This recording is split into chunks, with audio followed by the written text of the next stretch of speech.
just in case I don't see you again. Don't say that.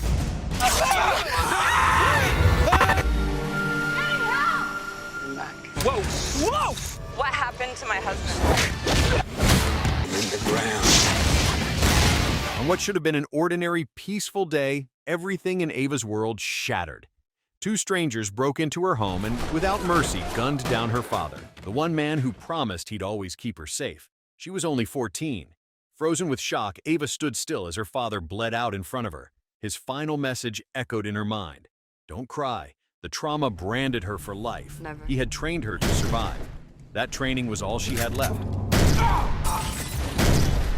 12 years passed. Ava, now adult, married Derek Grant, a man she met while recovering from drug addiction. Derek came from wealth, the son of powerful businessman Robert Grant. But Ava's past didn't sit well with Robert. He didn't approve, but he gave in.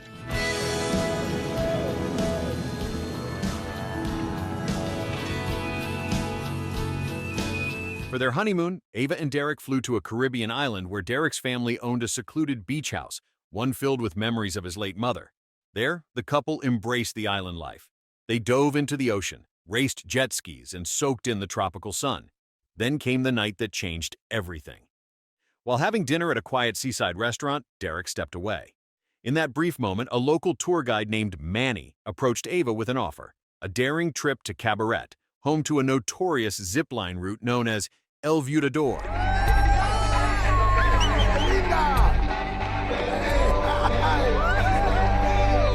That night, Manny took them to a packed nightclub. The music was loud, the lights blinding. In the middle of it all, a dangerous figure stepped in, Big Biz, a feared gang leader on the island. He came at Ava with clear intent. Manny tried to block him, but Big Biz struck first, dropping Derek with a single blow. Ava didn't freeze. She fought back hard. Chaos erupted as Big Biz's crew closed in. Ava took down several of them with sharp, fast moves, but they were outnumbered. Derek pulled her away, and together they escaped with Manny and his friend behind the wheel. On the ride back, Manny spoke quietly in his local tongue while Ava leaned against Derek, her mind returning to her father's warning. When things go wrong, no one's coming. You survive on your own. By morning, Manny showed up again with news.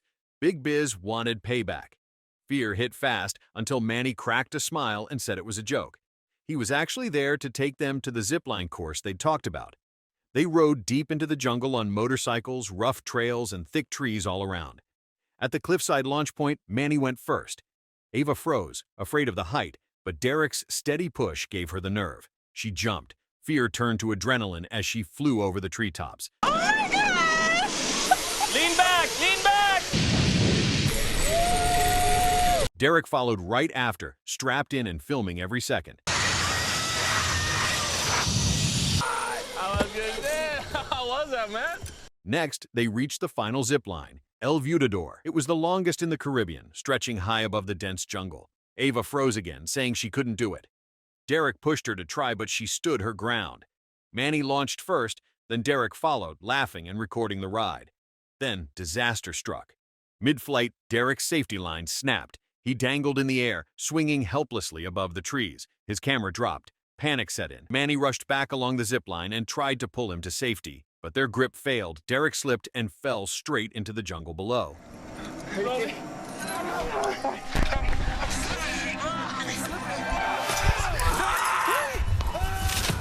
Ava sprinted into the forest, calling his name and trying his phone.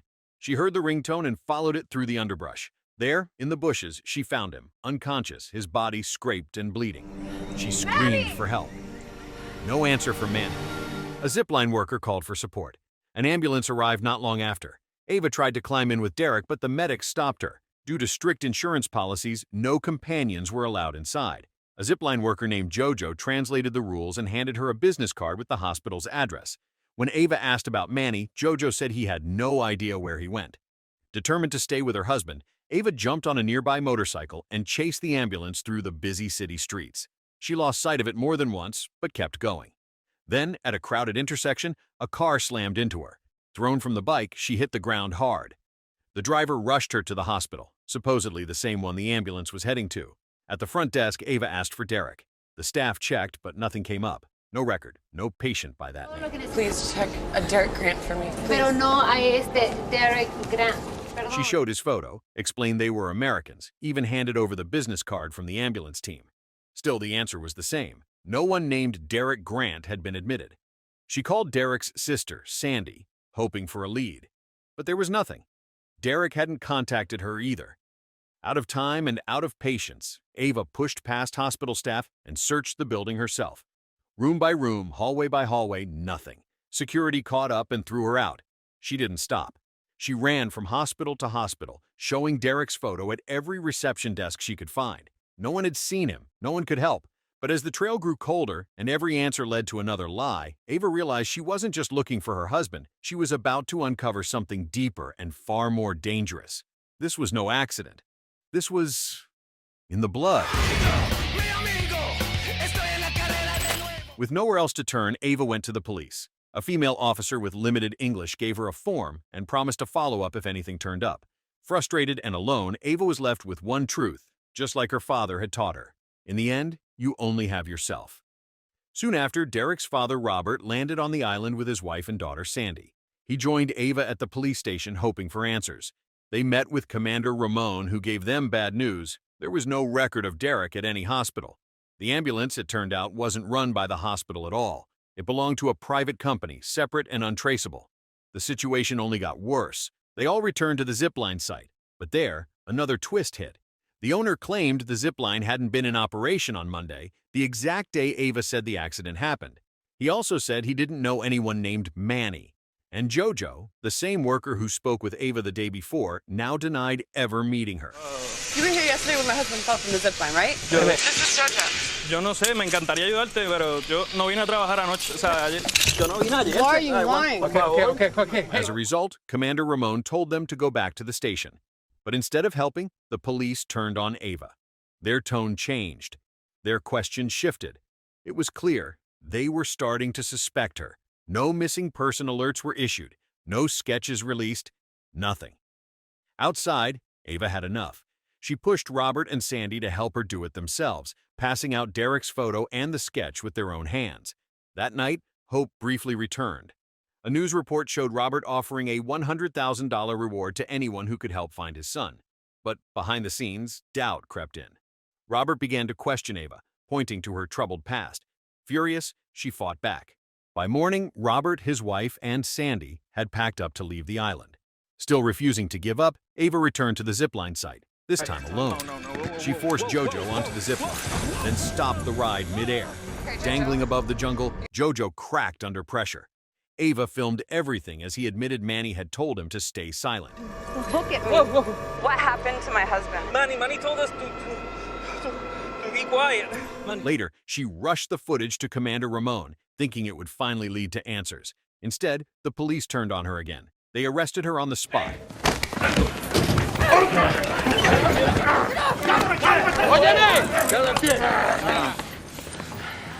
Ava was placed on a ferry, being sent off the island, but she wasn't done. During the trip, she faked a trip to the restroom. Inside, when the officer dropped his guard to grab tissue, she struck, knocking him out with a sudden kick. She grabbed the key, unlocked the cuffs, and leaped into the sea.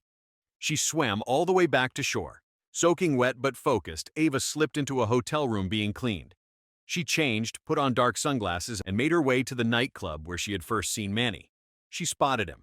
When he stepped into the restroom, she followed and locked the door. She attacked and interrogated him. Manny denied everything.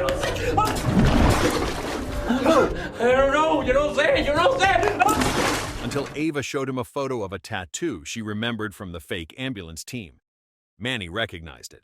It belonged to a local drug syndicate. He finally agreed to help, but only if she kept him safe. He was undocumented and didn't want police attention. Shortly after, Manny brought Ava to his home, then led her through nearby neighborhoods, searching for the man with the tattoo. On the way, Ava noticed a flyer with the same tattoo symbol. They followed the Edwards address printed at the bottom. The trail led them to a cockfighting arena. Manny went in alone while Ava waited outside in the car. He filmed the crowd and sent the footage to her, but none of the faces matched. Then Ava spotted something, one of the ambulance staff walking out with a woman. His name was Timo. She followed him immediately, leaving Manny behind. The chase took her into a rundown district called Santo Vero. Ava sent her location to Manny, who warned her not to go in alone. It was dangerous territory, but she didn't stop. She trailed Timo into a decaying apartment block. When Timo realized he was being followed, he turned violent. A brutal fight broke out. Ava pushed through and took him down, dragging him into an abandoned building. There, she forced answers out of him. Pressured and bleeding, Timo gave up a name, Omar. Ava took his phone and lured Omar by text. It worked. Omar arrived, but he didn't come to talk. He attacked. Another vicious fight broke out. In the end, Ava overpowered him, grabbed his weapon, and shot him dead. Soon after, police arrived and arrested her. Commander Ramon showed up again, this time accusing her of murder. He claimed she had killed Derek and everyone else tied to the case, all to cover her tracks and collect Derek's inheritance and life insurance. Ava was locked away, with no one left to trust. Ava was taken for further questioning, but something felt wrong. The police vehicle veered off course, heading deep into the jungle. When it stopped, 2 officers stepped out and started digging. It wasn't an interrogation, it was an execution.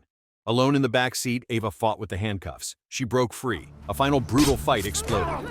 Outnumbered, she still managed to take both officers down. Then she made her move. Ava went straight to Commander Ramon's home and took his daughter hostage. With everything on the line, Ramon finally broke. He admitted it all. Derek's disappearance, the lies, the setup. It had all been part of a plan he controlled from the start. Ramon owed a massive debt to a man named Avilar, the owner of a private clinic called Villa Jaragual. The debt came from a surgery his daughter needed, one he couldn't afford. To repay it, he played along with a cover-up. A doctor at the clinic had made a fatal mistake while treating Derek. Rather than face a scandal, the clinic erased every trace of Derek's visit.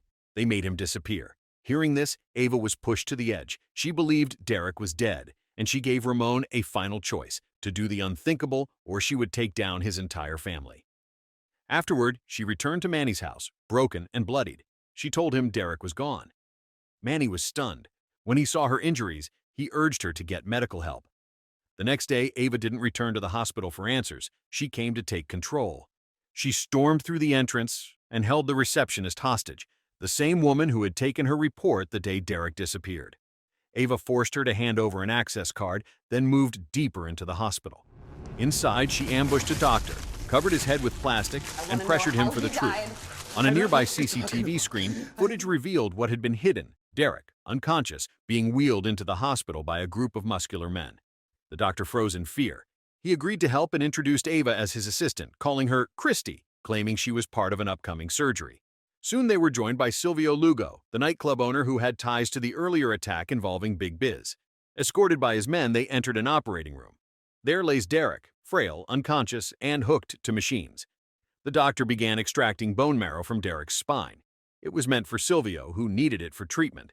Without alerting anyone, Ava slipped a sedative into Silvio's IV line. The procedure continued. Derek's stem cells were transferred. Silvio smiled, thinking everything was under control. Then he felt it. Weakness. He checked the IV and saw the tampered label. He knew Ava had poisoned the flow. Tension exploded.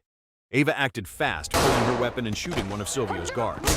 Cornered, Silvio confessed he had a rare blood cancer, multiple myeloma. Derek's stem cells were the only match that could keep him alive. Ava shoved Derek into a wheelchair and raced out of the operating room. Gunfire erupted behind them. Silvio and his men were in pursuit. As they reached the exit, Ava fired at an oxygen tank near Silvio. The explosion tore through the hallway, knocking him down and leaving him badly burned. But Silvio survived. Ava threw him into the front seat of a stolen car. Derek, now conscious, aimed a gun from the back seat. When Silvio started provoking him, Derek didn't hesitate. He shot him in the knee and kicked him out of the vehicle. Silvio's men closed in fast and dragged their wounded boss off the road. The chase continued. Ava stayed behind the wheel, following instructions from Manny, who guided her by phone. He had already prepared a trap with help from locals. The car stopped at a riverbank where a small raft waited, tethered and pulled by children from the far side. Gunshots rang out again. Silvio's crew had caught up. As bullets flew, Ava, Derek, and Manny dove into the water. They swam across under fire and reached the other side, where an escape vehicle was ready. They sped off to Manny's house for cover. Ava was bleeding, shot in the arm during the crossfire. But they had made it out alive, for now. Unbeknownst to them, Silvio wasn't done. He and his men stormed the village, searching every house one by one. When they reached Manny's place, it was empty. They moved on, unaware that Ava and Derek were already hunting them, taking out the attackers in close quarters one by one. The final showdown came fast. Ava and Derek cornered Silvio. Surrounded by police who stood frozen, Ava held a knife to Silvio's throat, ready to end it. Then an unexpected figure appeared, Big Biz, the same gang leader Ava had once fought at the nightclub. He walked in calmly and asked for the knife. Left with no better option, Ava handed it over. But instead of saving Silvio, Big Biz turned and eliminated him. Just like that, it was over. Silvio had caused too much chaos. His greed had brought trouble to the island and threatened the tourism that local businesses depended on. With Silvio gone, Big Biz stepped aside. Ava and Derek were free to go. Manny helped them escape. He found a speedboat and set a route to Puerto Rico. Together, Ava and Derek left the island for the first time in a long time, finally free. So, the moral of the story is, if your vacation involves a nightclub brawl, a fake ambulance, and a jungle shootout, you probably picked the wrong travel package.